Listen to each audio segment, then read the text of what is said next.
And I am back with another One Piece video, man. This is 12 insane One Piece theories. Hey man, we finna get into this video real quick, man.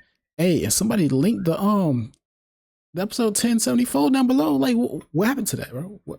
Someone tell me. I'm trying to look for the video so I can react to it. I can't react to the episode. I can't find it. So anyway, somebody linked that in my comment section, man. Hit the like button. Comment down below, man. What's your favorite One Piece theory, man? It is, man. Subscribe, man. Let's get into this video. I researched One Piece for over 200 hours and found 12 theories that would explain everything. For example, there is this wild theory about Laugh Tale, Devil Fruits, and Shanks that not many people talk about. Did you ever notice that two of the people on Roger's ship got really sick when they were approaching Laugh Tale? You probably did, and it's easy to dismiss this as a coincidence, but I don't think it was. You see, the only two people that got sick and didn't make it to Laugh Tale were Buggy and Toki, and they were the only two confirmed people with Devil Fruit powers on the ship. So, is it possible that Devil Fruit users get sick as soon as they get close to Laugh Tale? Well, I think this theory actually makes sense, and there is one more important thing that is hinting towards it. In chapter 1054, Shanks tells Ben that it's finally time they go and claim One Piece. Now, the interesting thing about Red Hair... So he know where One Piece at? And he dead? Dang! Pirates is that none of them are confirmed Devil Fruit users. Shanks may already know that Devil Fruit users can't go to Laugh Tale, and therefore forbade anyone in his... Devil Fruit users can go to Laugh Tale? So wait, so Goldie Roger, he didn't have a Devil Fruit, right? And you think Devil Fruit users can't go there? Nah, that's tough. So Zoro gotta go to pretty much. Luffy can't go to his crew to eat one. This would also make red-haired pirates the only pirate crew able to get the One Piece. At the end of each theory, I'll also speculate how probable it is to be true, and for this one, I'll give the score of 6 out of 10. This is only the first out of 12 theories I am covering today, and the last one is the most insane theory I've ever heard. So, you all know about the 5 elders, but do you know how old they are? What if I tell you that they may just be immortal? Okay, let me explain. Not much is known about the Gorosei, but one main thing supporting this theory is that do they have like Devil Fruit powers?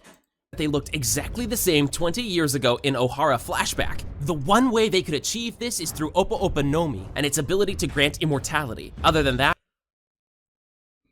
the ability to grant immortality, but only who was that? That was Law, right? Only Law has that. There is not much backing this theory, and knowing that looks in the anime can sometimes be deceiving, I don't think this theory has high probability of being. 60. She got a cigarette. Yeah, okay. I can see that. I can see sometimes be deceiving. I don't think this theory has high probability of being true. Okay, so what exactly is One Piece? Well, there is this one theory that would actually make a lot of sense. So, in my opinion, the One Piece is some kind of object, which was confirmed by Oda himself, by the way. Well, we know it ain't treasure. We know it's an object. That would allow Luffy... And when I say treasure, I meant like, like riches, gold, and stuff like that. To destroy the Red Line. All right, but why would the Straw Hats want to do this? Well, this actually ties in perfectly with their original dreams. Luffy wants to be the king of pirates and the freest person in the world. If the Red Line is destroyed, he'd be able to travel wherever he wants and would bring all people closer together. Nami wants... Okay, hold on. Okay, so does the Red Line stretch like in a straight line across the whole world? You know what I'm saying? Or is it just like a continent that's on one part of the world? Wants to make a map of the entire world, which would definitely be much easier if this big line weren't separating it in half. Sanji wants to find... Does that answer my question?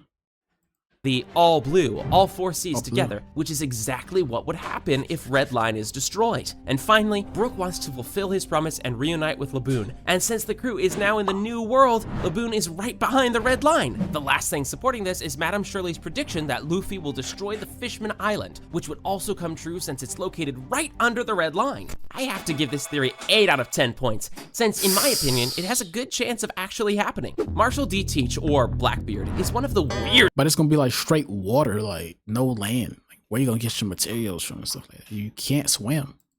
Characters in the entire story. Besides his appearance and enormous love for cherry pies, there is something else really...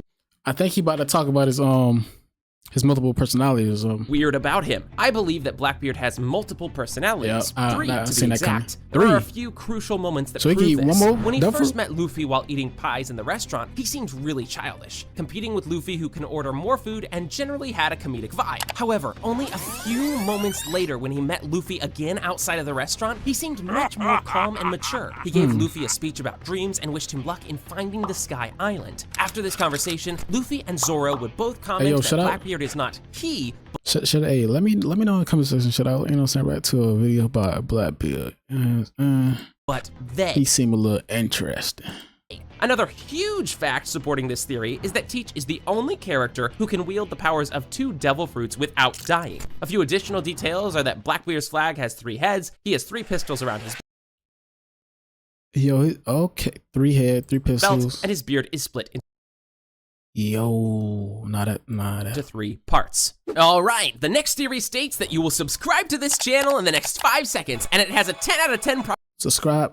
probability of happening. 5, 4, 3, 2, 1. Okay, thanks, let's move on. Are you ready for an insane theory about God Valley and Shanks? Of course you are. Here it is. You probably know that dang, God what's up Valley with incident Shanks? happened 38 years ago. At first, I thought that there is nothing unusual with this, but then I Googled Shanks' age, and you won't believe what I found. Shanks is exactly 39 years old, okay. which means he was a baby during the God Valley incident. Now, we know that Shanks was a member of Roger's Pirates even as a young child, but how exactly did he join the crew? Here is when this theory comes in. I think Shanks is the son of Rocks. Think about it. After they defeated Rocks, either Garp or Roger probably went to his ship to make sure that there is no one left. When they searched the ship, instead of finding pirates, they found a 1-year-old baby Shanks. Since it was a baby of a pirate, it's likely that it wouldn't be treated very nicely by the world government. Therefore, Garp entrusted baby to Roger. Another very interesting fact that's confirming this theory is that when Roger held Momonosuke and Hiyori, he said, "It's been a while since I last held a baby," hinting that there was a baby on the ship a long time ago. All right, let's talk a bit about the first warlord Luffy came across, Sir Crocodile. In episode 443, during the Impel Down arc, it was revealed that Ivankov has some history with Crocodile. Their history was never dwelled upon, but Crocodile got really uncomfortable while talking with him. Based on this, and the fact that Ivankov was shown to be able to change a person's gender, the theory of Crocodile originally being a woman becomes a strong possibility. There are a few great details backing this theory. The first one is that Ivankov intentionally called Crocodile Croco Boy, which may Croco just Boy. subtly imply that he wasn't always a boy. Another great detail is that during Roger's execution, Crocodile is the only character whose face wasn't shown. I actually went back to check this, and it's true. Doflamingo, Buggy, Mihawk, and Gecko Moria all have their faces shown. The only face that we don't see is Crocodile's. So why does Sanji have fire-based powers? In the show, it was explained that he simply spins at high speeds and heats up his legs due to friction. But what if there's more to it than that? Well, my theory is that Sanji is actually genetically modified to be a Lunarian by his father. I know what you're thinking. How would that be possible? I also didn't believe it at first, but when I did some research, I found out 2 very important things that support this theory. You see, Sanji's father, Judge,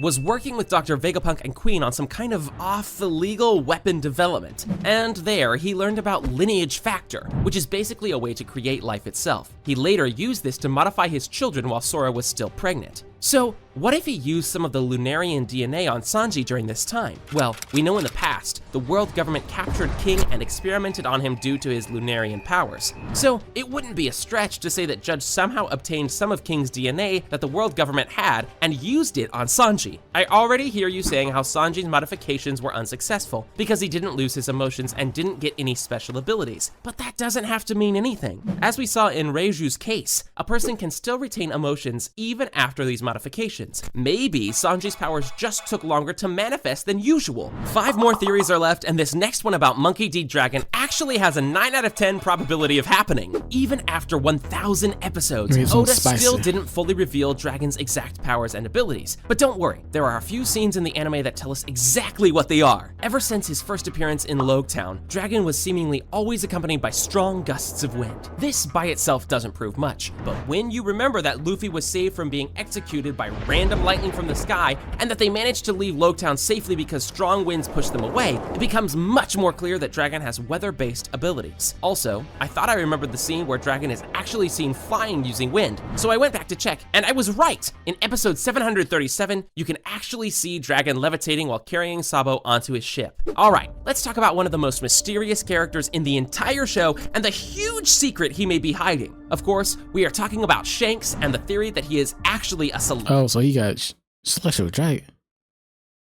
Oh, so he got secrets. That's why a lot of celestial dragon. There are actually two big hints why this may be true. Firstly, in chapter 580, when Shanks arrived at Marineford, he managed to convince Sengoku to stop the war and give him the bodies of Whitebeard and Ace in order to prepare a proper burial. It's already really weird why Sengoku would listen to a dangerous pirate like Shanks, but what's even more interesting are the exact words he said. Only because it's you, red-haired, I'll allow it. It's really out of character for Sengoku to do something like this, no matter how powerful Shanks may be. The second big hint happened in chapter 907, when Shanks entered Marioa in order to talk with 5 elders. It's absolutely unthinkable that any pirate would ever be allowed to enter that place, especially the one of the most wanted criminals in the world. One of the elders even said almost identical words. Bro, Shanks is him.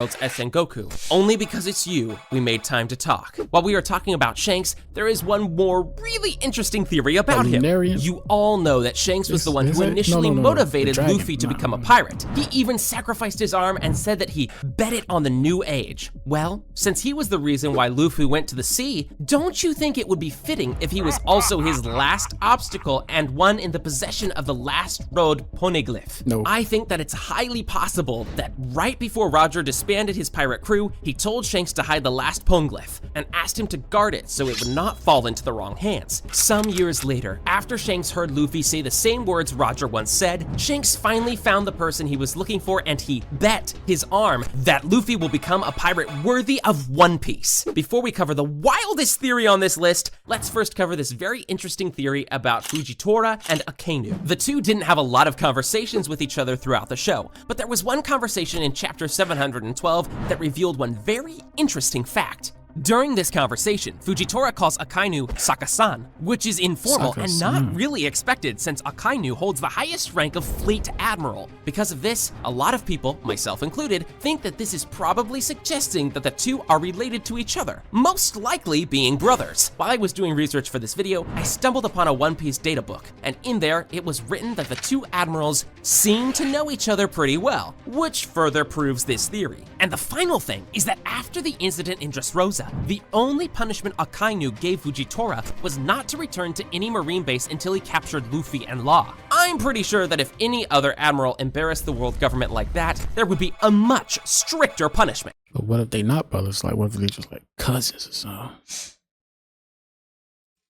Alright, so, did you ever notice the left eye symbolism throughout the entire show? Take these manga volumes for example. They all feature a character with a closed left eye. Also, a lot of characters in the show have some kind of marking on their left eyes. This includes Luffy, Garp, Dragon, Zoro, Shanks, Sabo, and Kid. A lot of people say that all of this probably means nothing, but I don't think that's true. Me and a bunch of other fans actually think that this solves one of the biggest mysteries in the entire One Piece. Okay, hear me out. Do you remember the Skypiea and Jaya arcs where it was revealed that both islands were one island in the past? Well, if you look closely, you'll notice that Jaya has a huge hole where the left eye of the skull is somebody blew that up. Supposed to be. Due to everything we previously mentioned, this also can't be a coincidence, and a lot of fans believe that Jaya's missing left eye is actually Laugh Tale. This would also make sense considering that Roger's treasure is called One Piece, and Laugh Tale may exactly be one piece Jaya is missing. So is if it you want to learn more about this theory, Ohara may— So it's just like sunken?